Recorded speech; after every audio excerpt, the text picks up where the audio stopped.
Hey everybody, welcome back. Today I want to give you a little nugget to chew on as it relates to structures of oppression that we have internalized.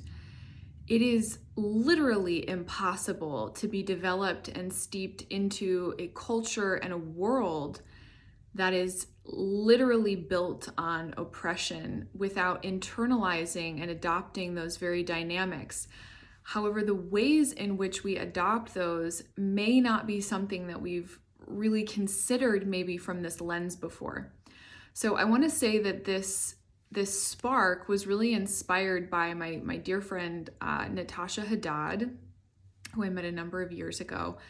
And she did a speech recently from Blacktown Council, and I'm going to read you a snippet of that speech, but first I'm going to go through some of what I've sort of capitulated or brought together here in my own words, and then share her piece because they complement each other very nicely.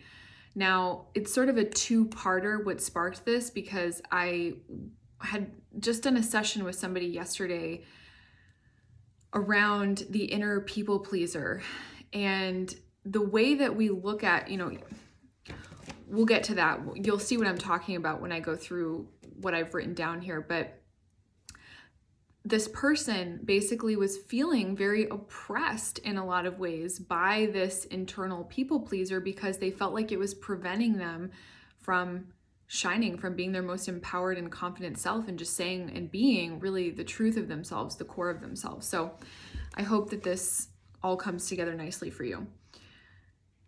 Our inner oppressors are oftentimes, they can make us feel like they're pulling us away from our most expanded and empowered selves.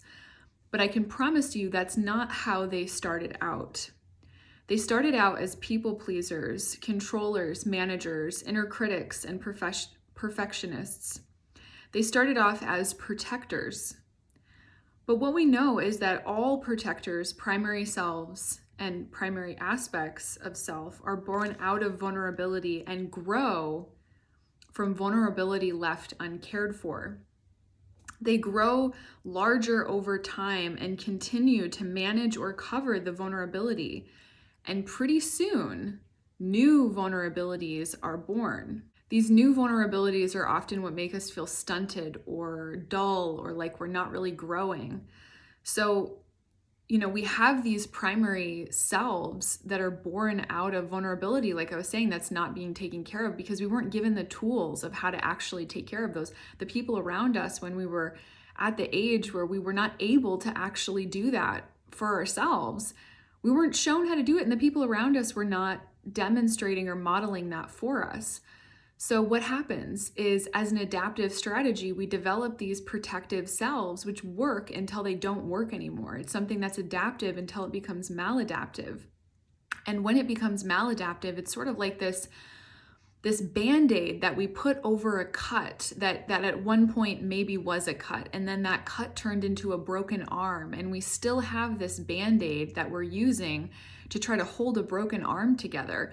And so this whole new vulnerability is born where we start to really feel the impact of having that broken arm and the way that that's impeding our ability to move through the world. These new vulnerabilities are born and they make us feel stunted, dull, and like we're stuck, because being dominated by any imbalance in polarity will eventually result in us feeling like this winning energy, or the energy that's winning out, primary or dominating, is literally smothering us and smothering the opposite of the energy that ends up being disowned.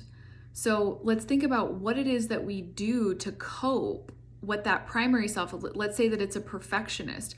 Well, what's the missing energy that's on the other side of that gets smothered out? And what is the vulnerability that we end up being disconnected from because this primary self is just up in the front, driving the bus, trying to take care of us the best that it can, trying to take care of this vulnerability.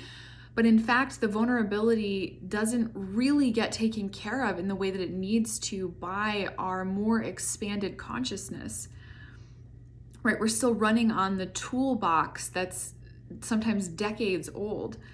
So we end up feeling smothered.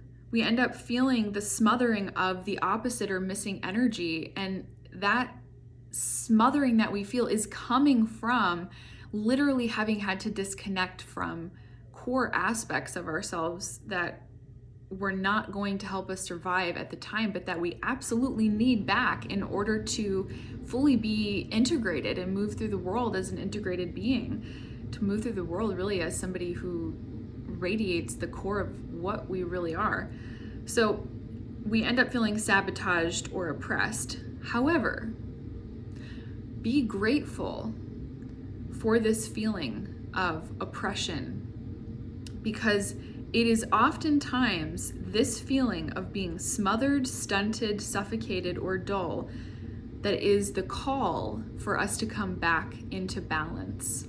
Okay, so I'm going to read a snippet of her speech, and this was written specifically for, I believe, women, because she was speaking to a group of women about female empowerment. What's the key to unlocking oppression? I'm going to challenge you today and invite you to look within to your internal oppressor. What do I mean by that?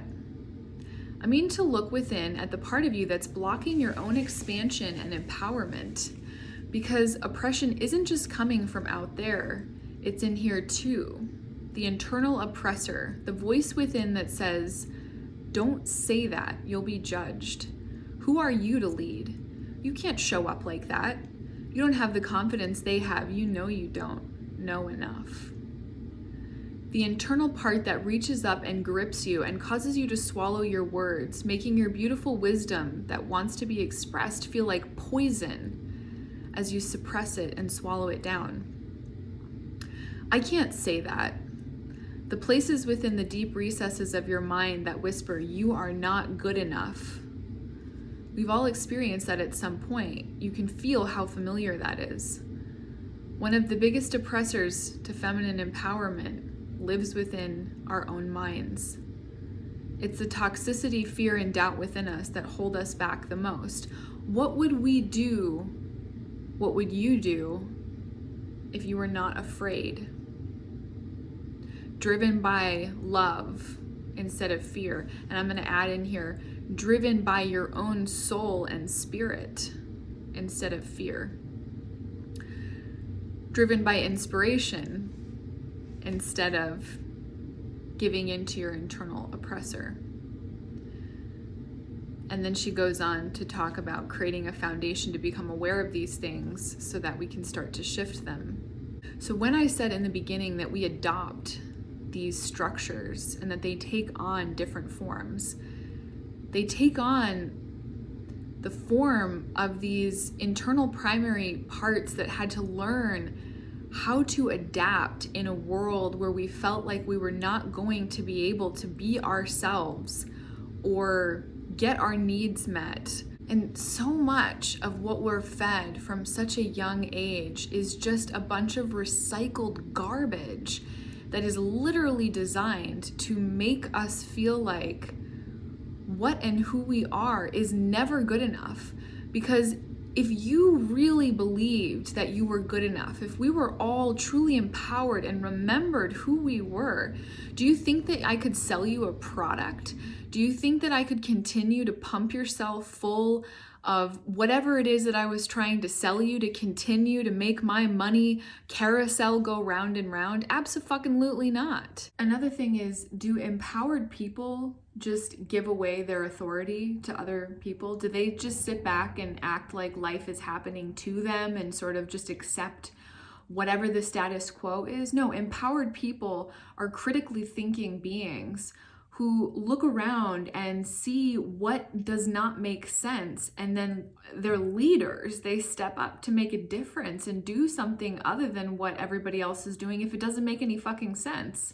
So everything is designed to oppress and break down your own empowerment so that you literally cannot stand on your own 2 feet, because a world who stands on their own 2 feet and stands united doesn't look the way that it looks now. And who benefits by keeping you oppressed? Because I can promise you it is not us. I recently saw something on someone's page that said the only way to move forward through this negative self-talk is to kill the inner critic. But I don't really believe in killing off these primary selves. It's through the awareness, because let me just say this first, okay? When we get into the mindset of killing off, let's say an inner critic, we're entering into a state of resistance, which makes it very hard to actually transmute that thing.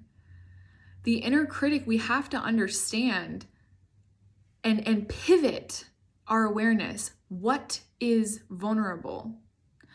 We should be asking ourselves that with any aspect of our being that feels like it's oppressing us, because we've adopted that, we internalized it, we took on that very structure, and it's not ours.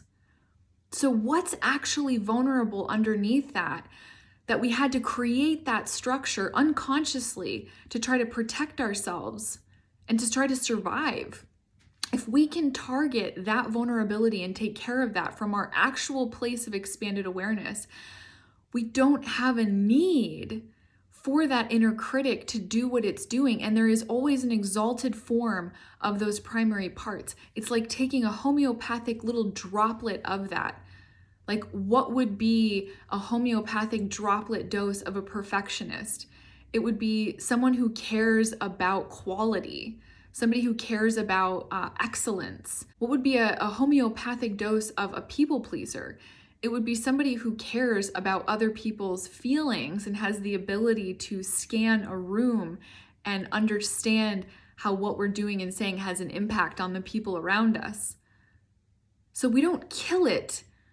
It's through our awareness that we become so expanded that we can take care of the vulnerability, and then we take in that homeopathic dose that is the exalted form of that archetypal energy.